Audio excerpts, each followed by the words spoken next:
8:45. Conversamos ahora sobre demografía en Guatemala, y es que el próximo 11 de julio se celebra el Día Mundial de la Población, y en nuestro país en estos días se está desarrollando un foro justamente sobre crecimiento poblacional y demografía en el territorio guatemalteco. Nos acompañan hoy Ekaterina Parrilla. Ella es titular de la Secretaría de Planificación y Programación de la Presidencia, CEGEPLAN. Gracias por estar con nosotros, señora secretaria. Y está con nosotros también un experto en demografía y crecimiento poblacional. Él proviene de España y su nombre es Antonio David Cámara Hueso. Gracias por estar con nosotros también. ¿Arrancamos? Yo tengo una pregunta para David. Has dicho muchos jóvenes y pocos ancianos. Esa es la gran oportunidad de Guatemala. ¿Puedes explicarnos a qué te refieres? ¿Cómo encuentras la oportunidad allí y la gran ventaja sobre muchas otras naciones? Bueno, permítanme que en primer lugar, en nombre de todos los españoles, mande un saludo de solidaridad y un abrazo afectuoso a la gente de San Marcos, que lo está pasando en estos momentos mal. Y ahora, dirigiéndome a su pregunta, bueno, efectivamente hay estructuras demográficas, resultado de dinámicas de los nacimientos y las defunciones que vienen del pasado y que dan lugar pues a una estructura relativamente favorable al crecimiento económico y a que una parte de los recursos públicos del Estado puedan dirigirse a áreas estratégicas. Esta estructura favorable, grosso modo, y sobre el papel, porque la cosa no solo es la estructura demográfica, pues consiste efectivamente en un tronco piramidal de la población, las edades productivas, relativamente grande, con respecto a los dos segmentos de población que se consideran inactivos o dependientes. Son los más jóvenes, los niños, y los mayores. Entonces, en este momento Guatemala está entrando o tiene ya una estructura de este tipo. Mucha gente su masa es joven y productiva. Correcto. Es gente en edad de producir, es gente en edad de cotizar, de ahorrar y menos de consumir recursos estratégicos como es la sanidad, que es una cosa que afecta más a los niños y a los ancianos. Correcto. Ekaterina, ¿y realmente los guatemaltecos podemos aprovechar de esa condición que dura cuánto tiempo en términos bueno, yo cronológicos? creo que va a estar durando el bono demográfico, podemos hablar de una generación, 20, 30 años, y precisamente hemos invitado al doctor al país en el marco de esta semana que estamos desarrollando actividades en torno a este análisis demográfico que el país necesita precisamente para una mejor planificación de políticas públicas. Aquí entran temas de seguridad social, de protección social, etcétera. Este es un tema que está fuertemente abordado en el Plan Nacional de Desarrollo, que ustedes saben que estamos trabajando y estamos próximos a lanzarlo en el mes de agosto, y partimos precisamente de ese análisis de cuántos somos, quiénes somos, y cómo seremos dentro de 20 años, y tratar de aprovechar entonces toda esta información y todo este análisis para ese desarrollo del país. David, tú que has estudiado el tema, ¿cómo explota una nación esta oportunidad? ¿Deben de existir ejemplos o casos en el pasado o en el presente en donde las políticas que se desarrollan son clave o, por ejemplo, disparan las oportunidades del país? ¿Puedes hablarnos de eso? Sí, de hecho, me alegro que lo enfoques de esta manera. El concepto que lo que estamos hablando, que normalmente se denomina el bono demográfico, no es en sí una política pública o no es en sí un resultado derivado de lo que acabo de explicar, sino que efectivamente esta situación transitoria y favorable al crecimiento económico se da bajo determinadas condiciones. Una es la que he apuntado de la estructura demográfica, pero la otra es el contexto socioeconómico y el caldo de cultivo que tengamos. Por ejemplo, los países que han sacado rendimiento de este bono demográfico, Europa en su día, por ejemplo, pues eran países con un capital humano altamente formado. Ahí está el punto. Se habían preparado justamente para que cuando llegara el momento del bono demográfico, esa población fuera altamente rendidora en términos de producción. Entonces, la productividad del capital humano es uno de los factores y, por supuesto, luego está la orientación de las políticas públicas. Y aquí es interesante que en estos momentos pues haya un programa de planificación a medio y largo plazo, que en el caso de Guatemala es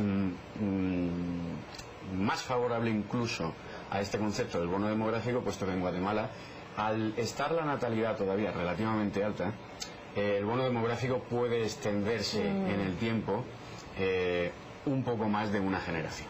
Estamos hablando de que hasta el año 2030-2040, pues en Guatemala va a seguir mejorando su ratio de dependencia, con lo cual urge empezar a preparar las cosas, pero el tiempo de duración del bono demográfico no es una cosa que deba preocupar exclusivamente a Guatemala, y sí cómo se va a preparar ese bono demográfico. Pero señores, con una población con un alto grado de desnutrición como la guatemalteca, con un sistema de cobertura escolar que decrece durante los últimos 2 periodos de gobierno, con un sistema escolar público de muy baja calidad, realmente, señora secretaria, ¿podemos aprovechar ese bono demográfico los guatemaltecos? Sí, se va a convertir en el desastre demográfico si precisamente ahorita no hacemos inversión, sobre todo en salud y en educación. Tenemos un promedio de escolaridad que apenas alcanza el nivel primaria, en promedio.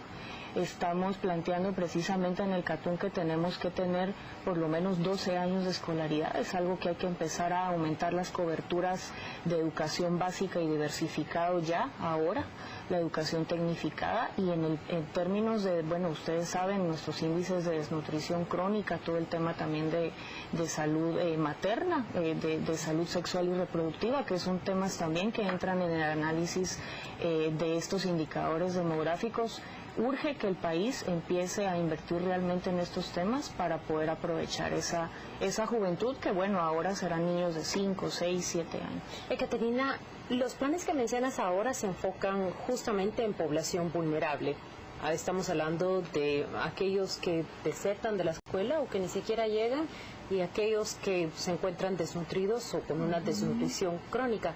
Pero hablemos de la otra parte, la otra masa, digamos, los chicos y los jóvenes de una clase media, de una clase baja y urbana. ¿Cuáles son los planes que se desarrollan para ellos? ¿Cuáles son las perspectivas que un chico que nace en la zona 18, en la zona 6, en la zona 10, puede tener de cara a esta planificación que se proyecta para su futuro? Sí, nosotros estamos abordando precisamente en el plan, uno de los capítulos se llama Guatemala Urbana y Rural, porque realmente pues somos un país que tiene estas dos realidades y estamos creciendo. Hay una tendencia a la urbanización y, por supuesto, a veces nos enfocamos más, como tú lo dices, en estos grupos vulnerables, vulnerabilizados que lo necesitan, pero dejamos un poco de lado las políticas de esas otras poblaciones. Nosotros creemos que, bueno, los temas de violencia juvenil, todo lo que tiene que ver también con la educación integral en el hogar, todo el tema de la educación técnica, de la educación especializada, pero sobre todo también el tema de la calidad. Somos un país con niveles de comprensión de lectura, de comprensión de matemática muy bajos. Ustedes saben las encuestas de los graduados de educación media, así que hay que apuntar una fuerte inversión también, no solo en las coberturas, sino también en la calidad de la educación. Señores, pero un asunto de este tipo, más allá de discutirse en un foro de expertos como se está dando en este momento, en realidad requiere un diálogo nacional, una planificación nacional.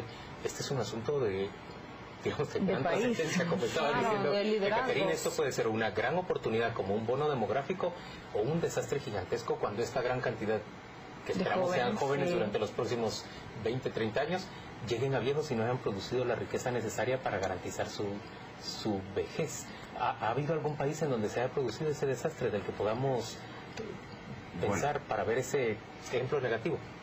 Mire, una de las cosas en las que vengo insistiendo en los últimos días, hemos tenido conversatorios, he charlado con esto también con mis alumnos del diplomado de monitoreo de políticas públicas organizado por SESEPLAN.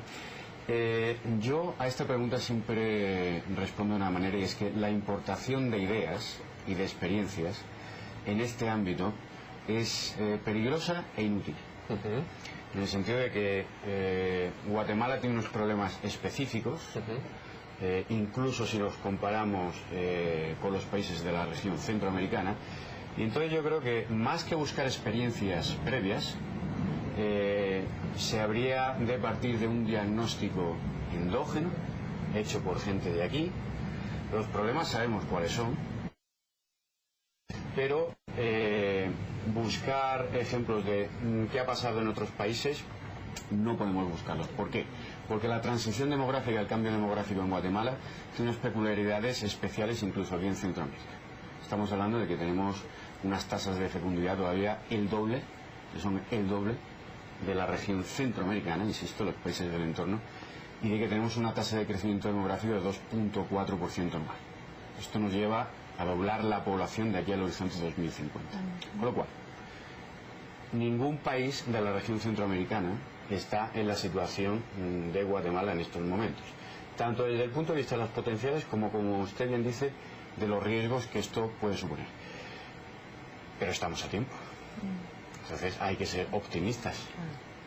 Y el hecho de que exista una línea de planificación, el hecho de que exista un diplomado en monitoreo de políticas públicas, el hecho de que la juventud de Guatemala se esté interesando, y sobre todo el hecho de una cosa que he percibido que me ha gustado mucho, el hecho de que la gente joven diga, pues que yo me tengo que preparar, tengo que estudiar para mejorar mi país. Estas son cosas que son ilusionantes. Entonces, a veces también nos preocupamos de las proyecciones y de lo que va a venir, pero déjeme decirle que las proyecciones son unos modelos demográficos. Estamos a tiempo de corregir las proyecciones. La proyección demográfica te dice, bueno, mire usted va a ser esto de aquí a 20 o a 30 años si la tendencia de los últimos 5 o 10 años se mantiene en el tiempo. Esto no tiene por qué ser así y para eso están las políticas públicas. Caterina, Antonio, gracias a ambos por acompañarnos. Gracias. A las 8:45. Vamos en este momento a la pausa comercial, volvemos dentro de muy poco. Mi nombre es Antonio David Cámara Hueso. Gracias por estar con nosotros también. Arrancamos. Yo tengo una pregunta para David. Has dicho muchos jóvenes y pocos ancianos. Esa es la gran oportunidad de Guatemala. ¿Puedes explicarnos a qué te refieres? ¿Cómo encuentras la oportunidad allí y la gran ventaja sobre muchas? Y demografía en el territorio guatemalteco. Nos acompañan hoy Caterina Parrilla. Ella es titular de la Secretaría de Planificación y Programación de la Presidencia, CG Plan. Gracias por estar con nosotros, señora secretaria.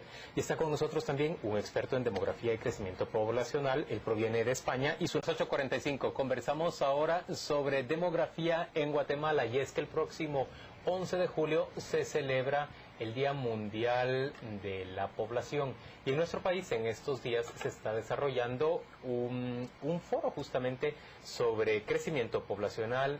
Bueno, efectivamente hay estructuras demográficas, resultado de dinámicas de los nacimientos y las defunciones que vienen del pasado y que dan lugar pues a una estructura relativamente favorable. Las otras naciones. Bueno, permítanme que en primer lugar, en nombre de todos los españoles, mande un saludo de solidaridad y un abrazo afectuoso a la gente de San Marcos, que lo está pasando en estos momentos mal. Y ahora, dirigiéndome a su pregunta,